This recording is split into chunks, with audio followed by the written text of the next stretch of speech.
Well, I always like to start out with a little bit of a joke, so I'm from the government and I'm here to help you. That was kind of a joke, but anyway. What we are here tonight for, what I'm going to try to present, is talk about tourism, and specifically in rural Minnesota, and just some options of things that you can do to develop tourism and why it's important. So, having said that, the first thing I want to bring your attention to is the little booklet that you have in front of you. That's 2008 Explore Minnesota Tourism, Tourism and the Economy.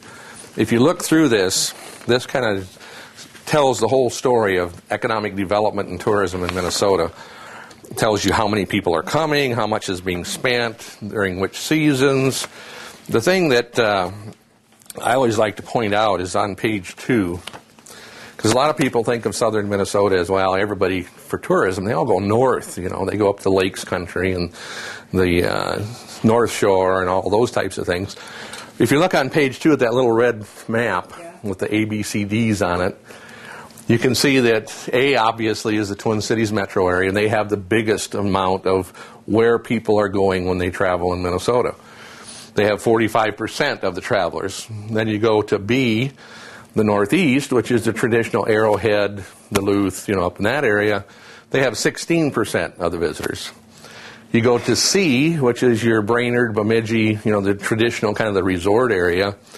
They have 21%, and here lowly southern Minnesota has 19%, actually more than the Northeast and almost as much as North Central West. So that surprises a lot of people. Southern Minnesota does have a lot of things that draw people in. This is not, it's kind of off the subject of this area, but what the number 2 attraction as far as numbers of visitors that visit it are in Minnesota? Number 1 is the Mall of America. Number 2 is in southern Minnesota. Second most visited. Would you believe Owatonna's Cabela's store? Oh, sure. Yep. Sure. That's the number 2 most visited site in the state. What was it before Cabela's come? What was? I don't remember. To tell you the truth, I don't know what it was. That hasn't been there forever. No, and in fact, now they've got another one up by the cities in Rogers, Minnesota. So they have 2 big Cabela's stores now. And interestingly, from my information, the one in Owatonna hasn't suffered at all since that other one opened. That one just brought in more people. So it's just amazing. Yeah.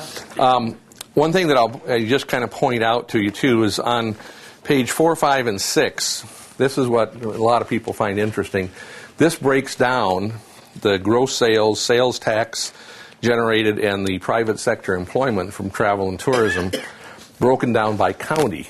So if you go to, actually it's on page 5, the southern region, you can go county by county and see how many dollars in gross sales and how much sales tax, and then how many people are employed because of the tourism industry. And the total is pretty amazing for the southern region.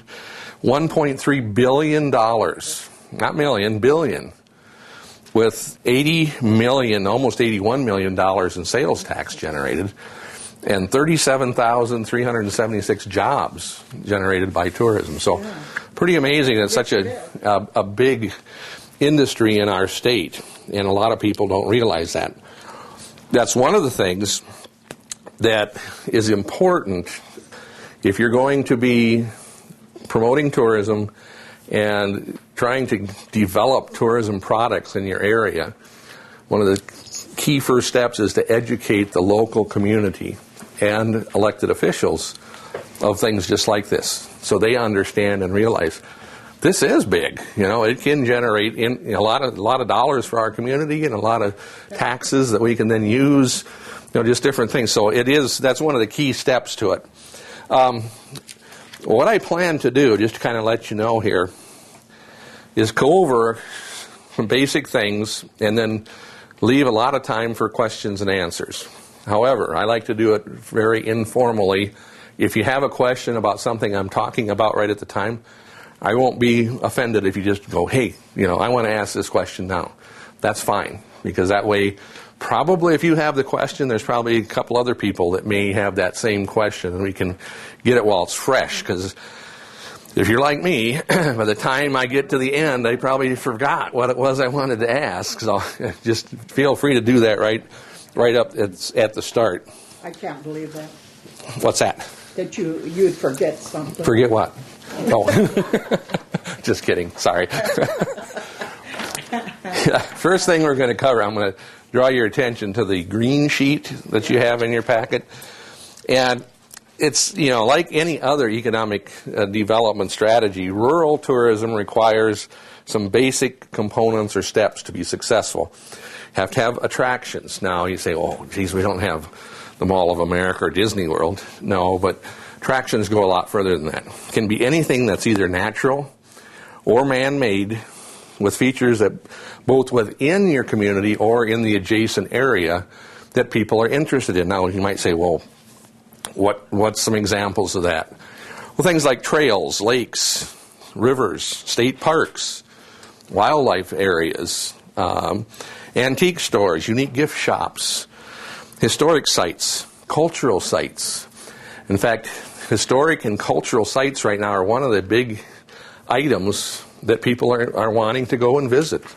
But they need to be real, not something that's made up. The reality of it has to really be there. But that's pretty natural in a lot of the smaller communities. You have that natural, historic nature to different things. One of the things, well, actually everything is interesting to somebody. Now, you'll run into people, I guarantee it, because I have myself. They'll say, why would anybody want to come here? That's, just, why would, tourism, why would they come here? Well, I'll give you I'll tell you a little story. Several years ago, the Minnesota hosted the National Tour Association, which is the big group tour market organization within North America. It includes Canada, Mexico, and all of the U.S. And we did what are called FAM tours. Well, FAM tour, that stands for familiarization tour, where you actually take people, put them on a bus or put them in a van, and you drive them around for 2 or 3 days and show them the things you're trying to market. Well, I had a group of travel writers that I was the escort for. And I had 2 from the East Coast, 2 from California, and 2 from Texas. And we were, the theme of this, they're always themed, so they have something that you follow. The theme of this particular tour was the 1860s uprising, the Sioux. And so they always start in the Twin Cities because they fly in. We came down and went to Traverse du Sioux Treaty Center in St. Peter, and then kind of followed the Minnesota River up to several of the historic sites along there. So you have to envision this. Here I'm in a van with these 6 people. It's early November, bright sunny day, and we're traveling down a road between New Ulm and Sleepy Eye. It's a county blacktop. It's not a main highway. And we're going down the road, and all of a sudden, several of these travel writers, stop! You got to stop the van. We got to get a picture of this. And I'm kind of going, a picture of what? I mean, there's nothing there. There's a field over here and a field, and so I'll stop. So I stopped. They all piled out with their cameras and start clicking. There's just a little bit of a hillside on the right-hand side of the road. It had soybeans in it. The soybeans at that time of year in the bright sun was a golden brown color. And here was an International Harvester Combine, bright red, harvesting those beans. And to them, that was so interesting, they had to get a picture of it. For most of us, it's like, you drive by it all the time. But I'm just bringing that up to show the point that everything is interesting to somebody. Not everybody lives in the same area as we do, so keep that in mind. Okay, second thing, promotion. Basically marketing of the community and its tourism attractions and to the potential tourists. Now, there's numerous ways you can do this. Print advertising, which is magazines, newspapers, those types of things. Billboard, radio, TV, internet. But there's ways you can do it for free as well. And one of those ways is when you have an attraction or something that you're going to use to market your area, we have a database on Explore Minnesota Tourism's website that you can put your information on free of charge. It does not cost anything. That database is used by the potential tourist, the leisure traveler. When they are making plans, they go on there and they see what the area has to offer and what they might want to do. But it's also used when we do our Minnesota Explorer newspaper. I think most everybody has seen this. There's always a list of festivals and events in here.